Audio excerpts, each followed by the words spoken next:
રાજાની સભામાં પંડિત વિદ્યાધને ઊભા થઈ નવયુવાને પ્રશ્ન કર્યો, ભગવાન શ્રી કૃષ્ણ સ્વયં પાંડવોના કલ્યાણ માટે કાર્યો કર્યા છે. તેઓએ સારથી જેવું સામાન્ય કર્મ પણ કર્યું હતું, તો શું આ તેમના કર્મો નિષ્કામ કર્મો ન હતા? નવયુવાને પ્રત્યુત્તર આપ્યો, ભગવાન શ્રી કૃષ્ણ કરેલા સમસ્ત કર્મો નિષ્કામ કર્મો જ હતા. તેઓએ સ્વયં કહ્યું છે કે મારા જન્મ અને કર્મ દિવ્ય છે, તે મને બંધનકારક નથી. અહીં સમજવાની વાત એ છે કે જે મનુષ્ય આત્મ સાક્ષાત કરી લીધો છે તે મનુષ્ય જ્યારે ભગવત પ્રેરણાથી કલ્યાણ કાર્ય કરે છે તે નિષ્કામ કર્મ છે. અહીં તે પોતાની કોઈ પણ શુભાશુભ કામનાથી પ્રેરાયા વિના કર્મ કરે છે. તેના કરતા ભાવ જ લુપ્ત થઈ ગયેલો હોય છે. પંડિત બુદ્ધિ મને થોડીવાર પહેલાં ગીતાજીના 18મા અધ્યાયના 17મા શ્લોક ટાંક્યો હતો. તે રીતનું આ કર્મ છે.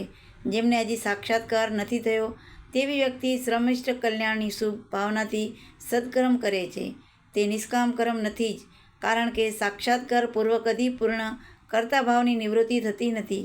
રાજા બાણાસુરના વચમાં પૂછ્યું, તો નિષ્કામ કર્મ કઈ રીતે થાય? નવયુવાને ઉત્તર આપ્યો, મેં હમણાં કહ્યું તેમ સાક્ષાત્કાર પછીના સમસ્ત કર્મો નિષ્કામ બની જાય છે. આ સિવાય નિષ્કામ કરવાથી બીજી રીત જ છે. જ્યારે યોગ સાધના ધ્યાનમાં બેસે છે ત્યારે તેના શરીરસ્થ પ્રાણ ગતિશીલ બને છે. આ પ્રાણ દ્વારા વિવિધ યોગ પ્રક્રિયાઓ આપમેળે ઉદ્ભવે છે. અહીં યોગી પોતાની ઈચ્છા દ્વારા કાંઈ જ કરતો નથી. આગળની યોગ પ્રક્રિયા કઈ હશે અને કેવી હશે તેની પણ તેને જાણ હોતી નથી. સાધના દરમિયાન તે માત્ર દ્રષ્ટા બની રહેતો હોય છે, કરતા નહીં. આ પ્રક્રિયા દરમિયાન તેની કોઈ જ કામના હોતી નથી. ગીતામાં જે કર્મ, અકર્મ અને અકર્મ કર્મ જોવાની વાત કરી છે તે આ છે. અહીં પ્રાણ દ્વારા જ કર્મો થયા કરતા હોય છે. તે સહજ રીતે થતા હોય છે. પરિણામે કર્મ છતાં અકર્મ છે તેનું બંધન યોગીને નથી. અકર્મ કર્મ જોવું એટલે યોગી પોતાની ઈચ્છાથી કાંઈ કરતો નથી, છતાં કર્મ થાય છે. તે ગીતામાં 12મા અધ્યાયમાં ઈશ્વર પ્રાપ્તિના સાધનોમાં અભ્યાસ યોગ નિર્દેશ્યો છે તે આ છે.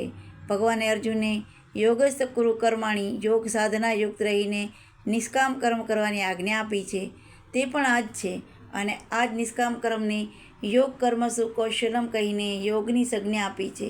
આ રીતના યોગાભ્યાસ નિષ્કામ કર્મને અંતે જ્ઞાન પ્રાપ્તિ થાય છે અને સમસ્ત કર્મોની નિવૃત્તિ થાય છે. ઉત્તર સાંભળી બીજા એક વિદ્વાન ઊભા થઈને યુવાને પ્રશ્ન કર્યો, ગીતામાં જ ભગવાને 2-4 વાર ફલાશક્તિ વિનાના કર્મો કરવાની આજ્ઞા કરી છે. શું છે તે નિષ્કામ કર્મ ન કહેવાય?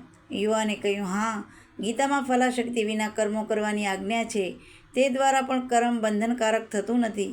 પરંતુ સામાન્ય માનવી માટે ફલાશક્તિ વિનાનું કર્મ લગભગ અશક્ય છે એમ કહી શકાય. ફલાશક્તિ વિના કોઈ પણ મનુષ્ય કર્મ જ ન કરે. જેઓ સદકર્મો કરે છે તેઓ પણ કર્મોનું પરિણામ તરીકે લોકોના કલ્યાણરૂપ ફળ ઈચ્છે છે. મનુષ્ય જે કર્મ કરે છે તેની પાછળ કાંઈ ને કાંઈ હેતુ હોય છે. મહારાજ, હમણાં હું આપને સમજ આપી રહ્યો છું તેની પાછળ મારો કોઈક હેતુ હશે. આપ તથા પ્રજાજનો સાંભળી રહ્યા છો તેની પાછળનો કોઈક હેતુ હશે. અરે મનુષ્ય અજાણી રીતે જે કર્મો થયા કરતા હોય છે તેની પાછળ પણ હેતુ હોય છે. જ્યારે કોઈક હેતુથી પ્રેરાઈને કર્મ કરવામાં આવે છે ત્યારે તે બંધનકારક બને છે.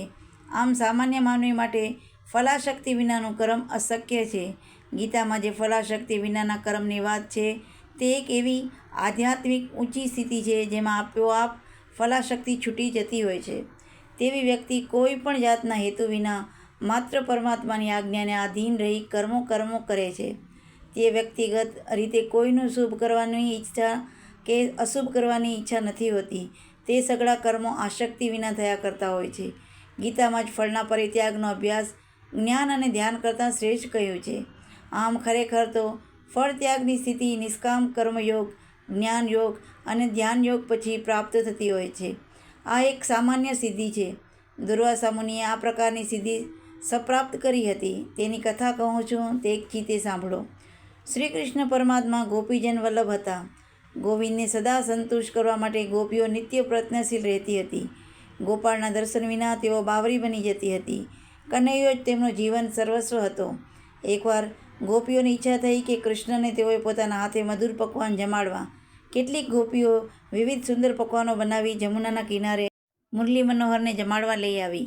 બાકે બિહારી કેટલી વાર ગોપીઓને સતાવવા વાંકા થતાં ગોપીઓના ભોજન થાળ જોઈ મોહનજી બોલ્યા, હે ગોપીઓ, તમે મારા માટે વિવિધ ભોજન સામગ્રી લાવી છો તેથી મને ઘણો આનંદ થયો, પણ આજે તો હું નંદ બાવાને સાથે પેટ ભરીને હમણાં જ જમીને આવું છું, માટે તમારો પ્રસાદ આરોગી શકવા શક્તિમાન નથી.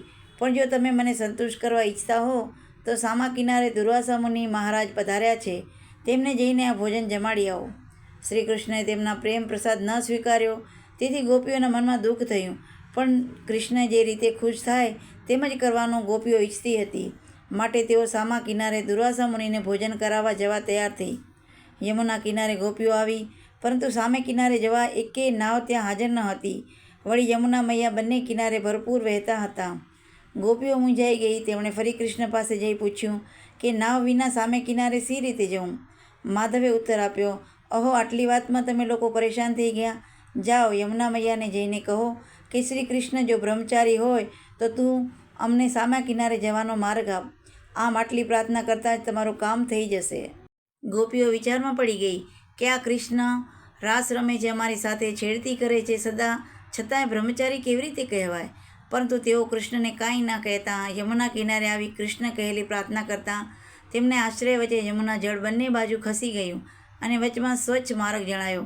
ગોપીઓ સડસડાટ સામા કિનારે પહોંચી ગઈ કે ફરી પાછું જળ ભેગું થઈ વહેવા માંડ્યું. ગોપીઓએ દુર્વાસા મુનિ પાસે જઈ તેમની પૂજા કરી, પ્રસાદી સ્વીકારવા પ્રાર્થના કરી. દુર્વાસા મુનિ જમવા બેઠા. વારાફરતી બધી ગોપીઓએ મુનિમજીને પ્રેમપૂર્વક જમાડ્યા. થોડી વારમાં તો દુર્વાસા મુનિ કેટલા માણસો જમી રહે તેટલું ભોજન એકલા ખાઈ ગયા. પછી ગોપીઓને આશીર્વાદ આપી વિદાય કરી. યમુનાનું જળ બંને કિનારે વહેતું જોઈ ગોપીઓ અટકી ગઈ. દુર્વાસા મુનિએ પૂછ્યું, બેટીઓ, તમને શાની ચિંતા છે? તમે કેમ અચકાઓ છો? ગોપીઓએ કહ્યું, મહારાજ, આ યમુના નદી છલોછલ ભરેલી છે, અમે સામા કાંઠે સી રીતે જઈએ? દુર્વાસા મુનિ હસીને ઉત્તર આપ્યો, અહો, એમ વાત છે. જાઓ, યમુના મૈયાને કહો કે દુર્વાસા મુનિ નિત્ય ઉપવાસી હોય તો અમને માર્ગ આપો. ગોપીઓ ફરી આશ્ચર્યમાં પડી ગઈ. રસીલો કૃષ્ણ બ્રહ્મચારી અને હમણાં જે અનેક માણસોનું ભોજન જમી જનાર આ દુર્વાસા ઉપવાસી. ગોપીઓથી ન રહેવાતા તેમણે દુર્વાસા મુનિને આ વાતનું રહસ્ય સમજાવવા પ્રાર્થના કરી. દુર્વાસા મુનિએ કહ્યું, હે ગોપીઓ, તમે મને આ શરીર રૂપે જુઓ છો, પણ હું આ બધાથી પર આત્મતત્વ છું. હું સદાય બ્રહ્મભાવમાં સ્થિર છું. હું મારી ઈચ્છાથી કાંઈ જ નથી કરતો. અત્યારે શ્રી કૃષ્ણ પરમાત્માની આજ્ઞાથી જ મેં આ તમારું ભોજન સ્વીકાર્યું. વિષયોનો ભોગવવા માટે ચિત્તથી ઉપસ્થિત જોઈએ, પણ જેનું મન જ અમન બની ગયું હોય છે તે કયા વિષયથી લેપાય? જે ઈચ્છાથી વિષયને સેવે છે તે કામી છે, તે બધાત્મા છે. હું નિસંશય ઉપવાસી છું. કૃષ્ણ નિસય બ્રહ્મચારી છે. હવે ગોપીઓના મનનું સમાધાન થયું. તેઓ કૃષ્ણના સાચા સ્વરૂપને સમજી શકી. કૃષ્ણ પ્રત્યે તેમના પ્રેમ વધુ પ્રગાઢ બન્યો. તેઓએ યમુના કિનારે જઈ દુર્વાસા મુનિએ કહેલા શબ્દો ઉચ્ચારતા ફરી યમુના નદીમાં માર્ગ થઈ ગયો અને ગોપીઓ સામા કિનારે પહોંચી ગઈ. મહારાજ, ફલાશક્તિ વિનાના કર્મો કરવા માટે દુર્વાસા મુનિ જેવા બ્રહ્મભાવ કેળવવો પડે, પછી જ એ શક્ય બને. જ્યાં સુધી એવી સ્થિતિ ન આવે ત્યાં સુધી ભલે શુદ્ધ માનસિક ભાવ ધારણ કરી કર્મો કરીએ, પણ તેથી તેનું બંધન નહીં લાગશે તેવી ગેરસમજ કેળવવી નહીં. હું એ વાત સમજાવતો હતો કે જ્ઞાન પ્રાપ્તિ માટે નિષ્કામ કર્મ અર્થાત યોગ સાધનાનો સહારો લેવો પડે છે. સાધક પ્રકૃતિ ભલે ભક્ત હોય કે જ્ઞાનપાસક હોય, પરંતુ સઘળા નિષ્કામ કર્મયોગના તબક્કામાં પ્રવેશે જ છે. જો સાધન માર્ગ સાચો હોય તો સાધક નિષ્કામ કર્મ કરતાં આગળ વધે, પછી જ્ઞાનનો તબક્કો શરૂ થાય છે અને જ્ઞાન પછી ભક્તિનો તબક્કો આવે છે. ઘણા માને છે કે આત્મજ્ઞાન પ્રાપ્ત થઈ ગયા પછી કાંઈ જ કરવાનું રહેતું નથી. તે ગેરસમજ છે.